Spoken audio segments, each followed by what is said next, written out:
Before starting a business आपको अपना business plan ready करना है और कौन से पॉइंट्स का ध्यान आपको रखना है, चलिए इस चैप्टर में हम जानते हैं। आपका टारगेट कस्टमर कौन है? ओल्ड एज है, बच्चे हैं, या सबको आप अपना प्रोडक्ट बेच सकते हैं?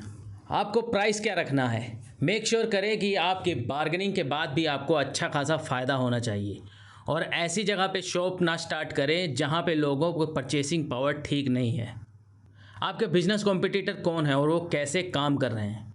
लोकेशन कहाँ है? आप ऐसी जगह पे शॉप मत खोलें जहाँ आपके टाइप का बिजनेस चलता ही नहीं। आप स्ट्रीट फूड मार्केट में कपड़े की दुकान नहीं चला सकते। सही स्टाफ रखना बहुत ज़्यादा ज़रूरी है। सही नंबर ऑफ़ स्टाफ और उनका बिहेवियर भी बहुत ज़्यादा ज़रूरी है। अगर सही नंबर ऑफ़ स्टाफ नहीं होगा तो आपके कस्टमर को बहुत ज़्यादा वेट करना पड़ेगा, और अगर कस्टमर को वेट करना पड़ेगा तो चांसेस है कि किसी और स्टोर में मूव कर जाएंगे। और अगर आपके स्टाफ का बिहेवियर अच्छा नहीं हुआ तो आखिर क्यों कोई भी कस्टमर आपकी दुकान पे आएगा? उनके पास तो ढेरों ऑप्शंस होते हैं। आपकी शॉप का डिज़ाइन भी अच्छा होना चाहिए। ऐसा डिज़ाइन होना चाहिए कि कस्टमर को जो उनकी ज़रूरत है वो चीज़ें आराम से दिखाई दे दें और उनको टच करके वो कस्टमर फील भी कर सके। आखिर बड़े बड़े मॉल्स और बड़े बड़े स्टोर्स में ऐसा डिज़ाइन क्यों रखा जाता है कि कस्टमर उनको हाथ से पिक करके सारी चीज़ें देख सकते हैं? यही रीज़न है, क्योंकि जो चीज़ दिखती है वही चीज़ बिकती है। और दूसरा एक बहुत बड़ा रीज़न ये भी है कि कस्टमर कभी कभी कुछ प्लान करके आता है, कुछ चीज़ें प्लान करके आता है तो वो बाय करता है, लेकिन बहुत सी चीज़ें ऐसी होती हैं जो अनप्लैंड ही वो परचेज़ कर लेता है सिर्फ देखने की वजह से। डिज़ाइन के स्टोर के डिज़ाइन को ऐसा रखें कि सब कुछ दिखाई दे कस्टमर को, और तभी कस्टमर आपके प्रोडक्ट को ज़्यादा खरीदेगा। फाइनल पॉइंट इज़ कि आपको ब्रांड बिल्ड करना है, जस्ट एक स्टोर बिल्ड नहीं करना है। लोग ब्रांड पे ज़्यादा भरोसा करते हैं। सोशल मीडिया पे ज़रूर पहुँचें, अपने कस्टमर से अच्छा बिहेवियर रखें, रिलेशनशिप रखें, एक ब्रांड बिल्ड करने की कोशिश करें। एक ब्रांड अगर आपका बिल्ड हो गया तो कस्टमर बिना आपकी मार्केटिंग या बिना किसी ज़्यादा एफर्ट्स के कस्टमर आपके पास ज़रूर आएगा। Building A brand is completely different topic. अगर आप चाहते हैं कि ब्रांड कैसे बिल्ड किया जा सकता है, कैसे आप छोटी सी दुकान को एक ब्रांड बना सकते हैं, इसके बारे में अगर वीडियो चाहते हैं तो कमेंट में ज़रूर बताइए। इन सभी पॉइंट्स के अलावा अपने कस्टमर से अच्छे रिलेशनशिप भी रखिए। कोई इवेंट ऑर्गेनाइज करते हैं तो अपने लॉयल कस्टमर्स को ज़रूर बुलाइए, उनको कोई गिफ्ट दीजिए। छोटा सा ही गिफ्ट सही, लेकिन कोई गिफ्ट देंगे तो कस्टमर आपसे लॉयल लंबे टाइम तक बना रहेगा। और गिफ्ट इन सब का इम्पैक्ट साइकोलॉजिकली कैसे पड़ता है, इसके बारे में हम ऑलरेडी बात कर चुके हैं और बहुत सी वीडियोस में। इन सभी पॉइंट्स का अगर आप ध्यान रखेंगे तो आप अपने स्टोर को खोलने के लिए रेडी हो जाएंगे।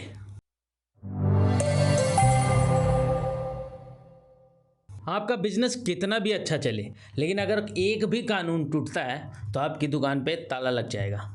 इसलिए अपने रिटेल शॉप के जितने भी रिक्वायर्ड सर्टिफिकेट हैं उनको ज़रूर रेडी रखें। और दुकान इवन खोलने से पहले जो सबसे मेन सर्टिफिकेट है वो है आपकी रजिस्ट्रेशन का सर्टिफिकेट। ये रजिस्ट्रेशन सर्टिफिकेट 3 तरह के हो सकते हैं कि आपकी कंपनी रजिस्टर्ड है या नहीं। प्रोप्राइटर रजिस्ट्रेशन मीन्स कंपनी या शॉप आपके अकेले के नाम पे है। दूसरा है LLP, दैट मीन्स आप एक या 2 लोगों के साथ पार्टनरशिप करके अपनी रिटेल शॉप खोल रहे हैं। और तीसरा है प्राइवेट लिमिटेड, जब आपके पास बहुत सारे लोग काम करने लग जाएंगे तब आपको ये सर्टिफिकेट बनवाना पड़ेगा। जो दूसरा ज़रूरी लाइसेंस है वो है आपका ट्रेड लाइसेंस। अगर आप अपना सामान बाहर भेजते हैं तो ये लाइसेंस आपके लिए बहुत ज़्यादा ज़रूरी है, और ये लाइसेंस आपको म्युनिसिपल कॉरपोरेशन से मिल जाता है। कहीं अगर आप बिना इस लाइसेंस के अपने आइटम्स को बाहर बेच रहे हैं, इंपोर्ट एक्सपोर्ट कर रहे हैं, तो आपका लाइसेंस जब्त हो जाएगा, आपकी दुकान बंद हो जाएगी। प्रोडक्ट स्पेसिफिक रजिस्ट्रेशन, अगर आप कोई स्पेसिफिक प्रोडक्ट बेच रहे हैं तो आपको ये लाइसेंस चाहिए। जैसे कि एप्पल का आप स्पेसिफिक एप्पल आइटम्स ही बेच रहे हैं, या कार या मोटरसाइकिल के शोरूम्स होते हैं, उनके लिए आपको ये लाइसेंस चाहिए। अगर आप ऐसा कोई बिजनेस शुरू कर रहे हैं तो दिस लाइसेंस इज़ मस्ट। अगला सर्टिफिकेट है FSSAI, food safety standard authority of India. ये सर्टिफिकेट की ज़रूरत आपको तब पड़ेगी अगर आप कोई भी ईटेबल आइटम बेचते हैं। आप कोई भी ईटेबल आइटम बेचते हैं और आपके पास ये लाइसेंस नहीं है तो भी आपकी दुकान बंद हो सकती है। Next certificate is drugs and cosmetic. कानूनन रूप से आप अपनी दुकान में कोई भी कॉस्मेटिक की आइटम तभी सेल कर सकते हैं जब आपके पास स्टेट गवर्नमेंट का लाइसेंस होगा। और अगर आप ऐसा बिजनेस कोई शुरू कर रहे हैं तो ये सर्टिफिकेट ज़रूर बनवा लें। जो अगला है वो है जीएसटी रजिस्ट्रेशन। जीएसटी रजिस्ट्रेशन आपको उतना ज़रूरी नहीं है जब तक कि आपकी इनकम 40 लाख से नीचे है, और 40 लाख से ऊपर है तो आपको ये सर्टिफिकेट, ये रजिस्ट्रेशन ज़रूर करवा लेना चाहिए। इसके अंदर कुछ बेसिक डॉक्यूमेंट्स लगते हैं, पैन कार्ड, आधार कार्ड, आपकी फ़ोटोज़। इसके बेस पे आपका ईजिली जीएसटी बन सकता है, जीएसटी नंबर आपका ईजिली जनरेट हो जाएगा। नेक्स्ट सर्टिफिकेट है वो है वेइंग मशीन सर्टिफिकेट। ये वेइंग मशीन सर्टिफिकेट आपके लिए उतना ज़रूरी नहीं है जब तक कि आपकी दुकान छोटी है, लेकिन जैसे ही आपकी दुकान बड़ी हुई तो ये सर्टिफिकेट आपके लिए ज़रूरी है। कहीं भी आपके वेइंग में थोड़ा बहुत भी ऊपर नीचे हुआ तो कानूनन आप पे केस चल सकता है, कोई भी कस्टमर आपके ऊपर केस कर सकता है और एक छोटी सी बात के लिए आपकी दुकान बंद हो जाएगी। इसलिए वेइंग मशीन का सर्टिफिकेट जो कि गवर्नमेंट के ऑथोराइज लोग जांच करके आपको देंगे, वो सर्टिफिकेट आपके लिए ज़रूरी है। Next is packaging certificate. अगर आप पैकेज की कोई आइटम बेचते हैं तो आपका कस्टम जो पैकेज है उसका लाइसेंस आपको चाहिए। आपका ब्रांड सामने होगा, पीछे सारी डिटेल होनी चाहिए आपके प्रोडक्ट की, ऐसा सर्टिफिकेट आपको बनवाना चाहिए। Next is labour licence. Again, अगर आपकी कोई छोटी दुकान है और एम्प्लॉयज़ बहुत कम है तो ये सर्टिफिकेट आपको नहीं चाहिए। अदरवाइज़ जैसे जैसे आपकी कंपनी बड़ी हो रही है तो आपको ये लेबर सर्टिफिकेट भी होने चाहिए और उनका पीएफ, फंड, बोनस सब कुछ काट के आपको उनको सैलरी देनी पड़ेगी। Next is trademark certificate. ये गवर्नमेंट की तरफ से आपके लिए एक मैंडेटरी नहीं है, लेकिन ये आपको करवा लेना चाहिए। सपोज़ करो आपकी दुकान बहुत अच्छी खासी चल जाती है और आपका नाम हो जाता है तो आप ही के नाम पे बहुत सारे लोग अपने प्रोडक्ट्स बेचने लगेंगे, और अगर कहीं उनके प्रोडक्ट्स नकली आते हैं तो इसमें आपके नाम की, आपके दुकान की बदनामी होगी। और दूसरा, अगर कहीं उन्होंने पहले रजिस्ट्रेशन करवा ली और आप उनके नाम पे बेच रहे हैं तो आप पे भी केस चल सकता है। आपका ओरिजिनल नाम कोई और अपना नाम बना के आप पे केस कर देगा। इसलिए अपने ये भी सर्टिफिकेट ज़रूर कंसीडर करें अगर आप अपना ब्रांड बनाना चाहते हैं अपनी शॉप को। जो आखिरी सर्टिफिकेट, लाइसेंस, बहुत सारे लोग ज़रूरी नहीं समझते, वो है आपका इंश्योरेंस। आपने लाखों रुपए लगा के दुकान खोली और सपोज़ भगवान न करे ऐसा कुछ हो कि आपकी दुकान में आग लग जाए या चोरी हो जाए तो सारे के सारे पैसे आपके डूब जाएंगे। ऐसी कंडीशन में लोगों को हार्ट अटैक आ जाता है, और मैं तो बिल्कुल नहीं चाहता कि मेरा कोई भी व्यूअर हार्ट अटैक से मरे। इसलिए ये वाला सर्टिफिकेट, इंश्योरेंस भी अपनी दुकान की ज़रूर करवा लें। जब कोई भी रिटेल बिजनेस स्टार्ट करने की बात आती है तो सबसे बड़ा सवाल यही आता है, पैसा। पैसा कहाँ से आएगा? तो इस पार्ट में हम पैसा कहाँ से आएगा इसके बारे में बात करेंगे। सबसे जो पहला तरीका आपको यूज़ करना चाहिए पैसे का बंदोबस्त करने के लिए, वो है आपकी अपनी सेविंग। आप कहीं जॉब कर रहे हैं, कोई काम कर रहे हैं तो पैसे सेव कीजिए, और एक बार ठीक ठाक पैसे अमाउंट सेव हो जाए तो उसको अपनी शॉप में लगा दीजिए। यही सबसे अच्छा तरीका है जिससे ना कोई उधारी, ना कोई बर्डन। सबसे अच्छा तरीका यही है। और जो दूसरा तरीका है यूज़ कर सकते हैं, अगर आपका कोई ऑलरेडी बिजनेस है या फैमिली में कोई बिजनेस है तो कुछ परसेंट प्रॉफिट का आप अपनी नई शॉप, नई दुकान में लगा सकते हैं। इससे सबसे बड़ा फ़ायदा ये होगा कि आपके ऊपर कोई डेब्ट नहीं, और छोटा सा नुकसान ये है कि आपकी दुकान धीरे धीरे चलेगी, क्योंकि एक साथ आपको बिजनेस में प्रॉफिट नहीं आएगा तो दुकान थोड़ी सी धीमी चलेगी। और तीसरा है अपने फ्रेंड या फैमिली से मांगना। फैमिली से पैसा मांग सकते हैं, फ्रेंड से मांग सकते हैं, थोड़ा थोड़ा अमाउंट में मांग सकते हैं। आपके 20 फ्रेंड हैं तो थोड़ा थोड़ा सबसे मांग लें ताकि उनके भी ऊपर बर्डन ना पड़े और आपका भी काम चलता रहे। इसका सबसे बड़ा फ़ायदा यही है कि आपको कोई ब्याज नहीं देना पड़ेगा। आपके दोस्त थोड़ा ना आपसे ब्याज लेंगे। और नुकसान भी है, हो सकता है आपके दोस्त के पास पैसा ही ना हो और आपको अपनी ज़रूरत पे पैसा ना मिले। जब आपका बिज़नेस थोड़ा सा ग्रो हो जाए तो कोशिश करें कि अपने फ्रेंड्स या अपनी फैमिली से जितना भी डेब्ट लिया है उसको उतार दें। इसका बहुत बड़ा साइकोलॉजिकली इफ़ेक्ट पड़ता है। अगर आपके सर पे कर्ज है ना तो आप आज़ादी से अपने बिज़नेस में काम कर ही नहीं पाओगे। इसीलिए बाकी सब चीज़ें बाद में थोड़ा थोड़ा फ़ायदा होना शुरू हुआ तो अपने फ्रेंड्स और अपनी फैमिली मेम्बर्स का कर्ज उतार दें। अगर आपको लगता है कि आपका बिजनेस चल सकता है, उसमें पोटेंशियल है, तो आप इन्वेस्टर का भी यूज़ कर सकते हैं। इन्वेस्टर को पिच दे के पैसा इकट्ठा कर सकते हैं। बट आपको ये भी बात याद रखनी होगी कि इन्वेस्टर के हाथ में कुछ कंट्रोल चला जाता है। यहाँ तक कि अगर आपने बुक पढ़ी होगी दोगलापन अशनीर ग्रोवर की, तो इनकी तो ज़िंदगी ख़राब कर दी थी इन्वेस्टर्स ने। उनको भारत पे से निकालने का काम इन्वेस्टर्स का ही था। इसकी अगर कहानी आप सुनना चाहते हैं तो अगेन कमेंट में करें, मैं आपको इसकी पूरी कहानी बताऊंगा। हालांकि इन्वेस्टर से इन्वेस्टमेंट इतनी जल्दी नहीं मिलती, वो ट्रस्ट नहीं करते जब तक आपका अच्छा खासा बिजनेस फ़ायदा ना दे रहा हो, या आपकी पिच बहुत अच्छी हो, या आपके बिजनेस में उनको पोटेंशियल दिखे, आपको कोई प्रॉब्लम सॉल्विंग आपका बिजनेस दिख रहा है, तभी वो इन्वेस्ट करते हैं। जो अगला ऑप्शन है वो है, जो बहुत ट्रेडिशनल ऑप्शन है, बहुत पुराना ऑप्शन है, वो है लोन लेना।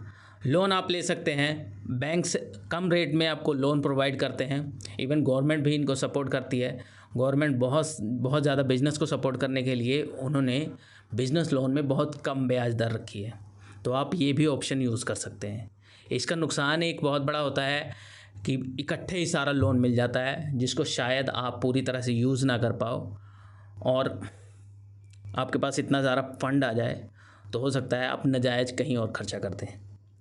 इसके सोल्यूशन के लिए आप क्रेडिट लाइन यूज़ कर सकते हैं। क्रेडिट लाइन में आपको सारा पैसा इकट्ठा नहीं मिलता, जब आपकी ज़रूरत पड़ती है तब आपको पैसा मिलता है। लेकिन क्रेडिट लाइन का भी एक नुकसान है कि उसमें ब्याज दर आपको बहुत ज़्यादा देनी पड़ती है। तो अगर आप कोई भी ऑप्शन यूज़ कर सकते हैं, अगर आप फंड को ईज़िली हैंडल कर सकते हैं तो आप लोन भी ले सकते हैं, और अगर नहीं, ऐसा नहीं है, तो थोड़ा बहुत ब्याज दर ऊपर दे के आप क्रेडिट लाइन यूज़ कर सकते हैं। बिजनेस आपका बिल्कुल नया है, कोई प्रॉफिट नहीं जनरेट हो रहा है, तो एंजल इन्वेस्टर आपके काम आ सकते हैं। बहुत से ऐसे वेंचर इन्वेस्टर्स हैं जो बिज़नेस में पैसा लगाते हैं, लंबे टाइम के लिए लगाते हैं, और जो भी आजकल नए स्टार्टअप खुल रहे हैं वो इन्हीं एंजल इन्वेस्टर्स की वजह से खुल रहे हैं। इनकी जो वैल्यूएशन है इतनी ज़्यादा है, करोड़ों में इसलिए होती है क्योंकि इनके पास बहुत सारा फंड होता है। और आप भी अपनी शॉप के लिए इन वेंचर इन्वेस्टर्स के पास जा सकते हैं और इनसे फंड रेज कर सकते हैं। और जो आखिरी ऑप्शन बचता है दैट इज़ P2P लैंडिंग। बहुत सी ऐसी वेबसाइट्स हैं जो आपको लोन प्रोवाइड करती हैं 12-13% पे। यहाँ पे बहुत सारे इन्वेस्टर्स भी होते हैं, बहुत सारे लोन लेने वाले भी होते हैं, लोन देने वाले भी होते हैं और लोन लेने वाले भी होते हैं। यहाँ पे सबसे बड़ा नुकसान यही होता है कि यहाँ पे एक तो ब्याज दर बहुत ज़्यादा है, which is actually quite better than credit card. अगर क्रेडिट कार्ड से कर्ज लेते हैं तब तो 17, 18, 34% तक ब्याज देना पड़ता है। उससे तो अच्छा है कि आप P2P लैंडिंग से लें। हमारे अशनीर भैया ने भी एक ऐप निकाली हुई है 12% क्लब, वहाँ से भी आप लोन ले सकते हैं। वो भी 12% का ब्याज इन्वेस्ट करने वालों को मिलता है, और उससे थोड़ा सा ज़्यादा जो लोन लेते हैं उनको मिलता है। आई बिलीव 3% मंथली वो इस ऐप से देते हैं, अब वो भी यूज़ कर सकते हैं। अदरवाइज़ लोन से ज़्यादा बेटर ऑप्शन नहीं है ये। आप लोन लेना सबसे पहले प्रेफर करें, उसके बाद इन इन्वेस्टर के चक्कर में पड़ें। ये थे वो ऑप्शन जो आप पैसा इकट्ठा करने के टाइम पे यूज़ कर सकते हैं। चलिए अगले पार्ट में बात करते हैं मार्केटिंग की, कि आप मार्केटिंग कैसे करोगे अपने नए स्टोर की। अगर एक लेवल तक अपने बिजनेस को ग्रो करना है, अपनी दुकान को ग्रो करना है, तो मार्केटिंग बहुत ज़्यादा ज़रूरी है। किसी भी बिजनेस के ये 4P बहुत ज़्यादा ज़रूरी है।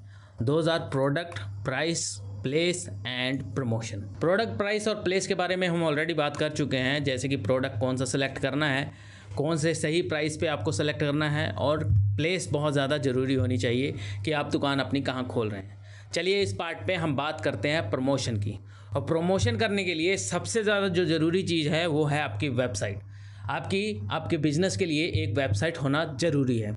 मेरे हिसाब से आजकल वेबसाइट बनाना इतना ज़्यादा चीप हो चुका है, इसलिए सभी शॉप ओनर्स को, इवन छोटी शॉप ओनर्स को भी अपनी एक वेबसाइट ज़रूर होनी चाहिए उनकी, जहाँ से उनके कस्टमर्स उनके प्रोडक्ट को घर से ही बाय कर सकें। जो दूसरा मार्केटिंग का ऑप्शन है, अगर आप वेबसाइट नहीं खोल सकते तो वो है फेसबुक।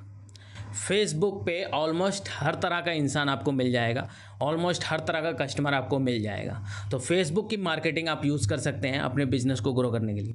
फेसबुक पे वेबसाइट की तरह ही पेजेस बनते हैं, ग्रुप्स बनते हैं, जहां आप अपने प्रोडक्ट्स डाल सकते हैं और वहां से डायरेक्ट अपने कस्टमर को रीडायरेक्ट कर सकते हैं व्हाट्सएप पे, या अपना फ़ोन नंबर दे सकते हैं जहां से उस पर्टिकुलर प्रोडक्ट को डायरेक्टली आपको फ़ोन करके ऑर्डर कर सकें। तो दूसरा तरीका, फेसबुक पेज बहुत ज़्यादा ज़रूरी है, ज़रूर बनवाएं फेसबुक पेज। और तीसरा तरीका है इंस्टाग्राम। इंस्टाग्राम पे पोस्ट डालते हैं तो वो पोस्ट वायरल होने के चांसेस ज़्यादा हैं। अपने कुछ भी जो भी प्रोडक्ट आप बेच रहे हैं वो लगातार इंस्टाग्राम पे पोस्ट करते रहिए। कोई एक फ़ोटो, कोई एक वीडियो वायरल हो जाएगी, जिससे आपकी दुकान का नाम भी वायरल हो जाएगा। अगला जो न्यू कंसेप्ट है, शायद बहुतों ने सुना नहीं होगा, दैट इज़ पिंटरेस्ट। पिंटरेस्ट एक ऐसा प्लेटफॉर्म है जहाँ पे आप फ़ोटोज़ डालते हो। सपोज़ करो आप कोई प्रोडक्ट सेल करना चाहते हैं तो आप उस प्रोडक्ट की फ़ोटो पिंटरेस्ट पे डाल सकते हैं। वो गूगल पे रैंक होगी, फ़ोटोज़ पे रीडायरेक्ट होंगे लोग, और फ़ोटोज़ से डायरेक्ट आपकी वेबसाइट, आपके फेसबुक पेज पे किसी भी यूज़र को रीडायरेक्ट किया जा सकता है। आपने अपने खुद से बिहेवियर से नोटिस किया होगा कि जब हम कुछ सर्च करते हैं और वो चीज़ हमें समझ नहीं आती तो हम फ़ोटोज़ पे क्लिक करते हैं और उसकी फ़ोटोज़ देखते हैं।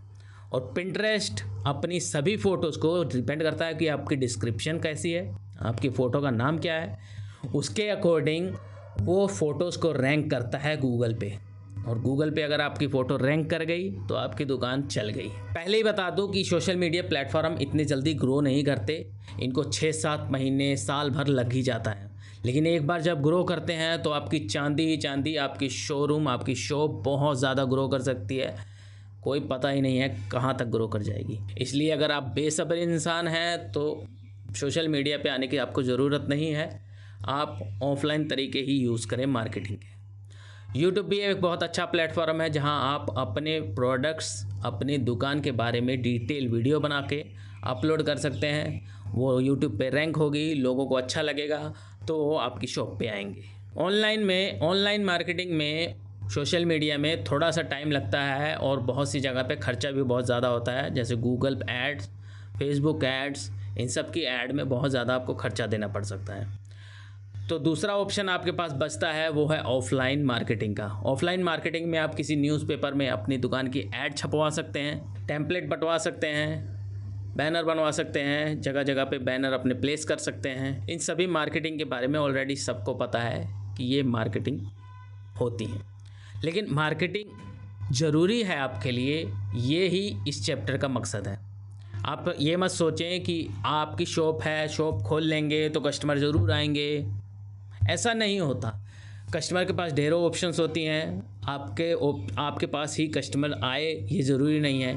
इसलिए अच्छी मार्केटिंग आपके लिए ज़रूरी है। सिर्फ यही मार्केट, ऑफलाइन और ऑनलाइन मार्केटिंग नहीं, बल्कि एक बहुत बड़ी मार्केटिंग है, that is word of mouth. आप अपने कस्टमर से रेफरेंस मांगें, आप अपने कस्टमर से प्रमोशन करवाएं, उनके लिए कस्टमर्स के साथ अच्छे रिलेशनशिप बनाएं, उनके लिए कुछ कीजिए। कस्टमर बदले में आपको रेफरेंस देंगे, आपकी एडवर्टीजमेंट वो खुद से करेंगे। आपने बहुत से लोगों को देखा होगा, बहुत सी दुकानों के वो पैकेज पे अपनी ब्रांडिंग करते हैं, वही पैकेज प्रोवाइड करते हैं कस्टमर को ताकि उनकी प्रमोशन फ्री में हो जाए। वर्ड ऑफ माउथ सबसे बेस्ट तरीका है। 70% बिजनेस लोगों के पास वर्ड ऑफ माउथ से आता है, इसलिए इस मार्केटिंग को इग्नोर ना करें। लोगों के साथ अच्छे रिलेशनशिप बना के वर्ड ऑफ माउथ का ज़रूर यूज़ करें। नेक्स्ट जो आजकल बहुत ज़्यादा पॉपुलर हो रहा है वो है सोशल मीडिया इन्फ्लुएंसर का यूज़ करना। ये थोड़ा सा आपको महंगा पड़ता है, लेकिन इन्फ्लुएंसर की अगर एक लॉयल ऑडियंस है, अच्छी खासी ऑडियंस है, तो बहुत ज़्यादा आपको फ़ायदा भी हो सकता है। लॉयल ऑडियंस अपने इन्फ्लुएंसर की बात बहुत ज़्यादा सुनते हैं, और अगर किसी इन्फ्लुएंसर ने कोई बात बोल दी तो बहुत ज़्यादा चांसेस है कि आपकी दुकान भी चल जाएगी, आपके पास कस्टमर आ जाएंगे।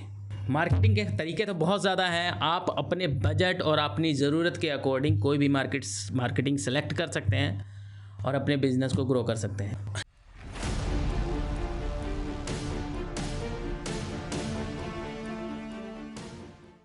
दोस्तों, ये रहा दूसरा पार्ट कि अपनी शॉप कैसे खोलें। अगर आपको ये पार्ट पसंद आया है तो लाइक करें, शेयर करें और हमारे चैनल को सब्सक्राइब कर लें ताकि आपको बिज़नेस को ग्रो करने में मैं आपकी हेल्प कर सकूं। चलिए मिलते हैं अगले वीडियो में। Thank you so much for watching this video.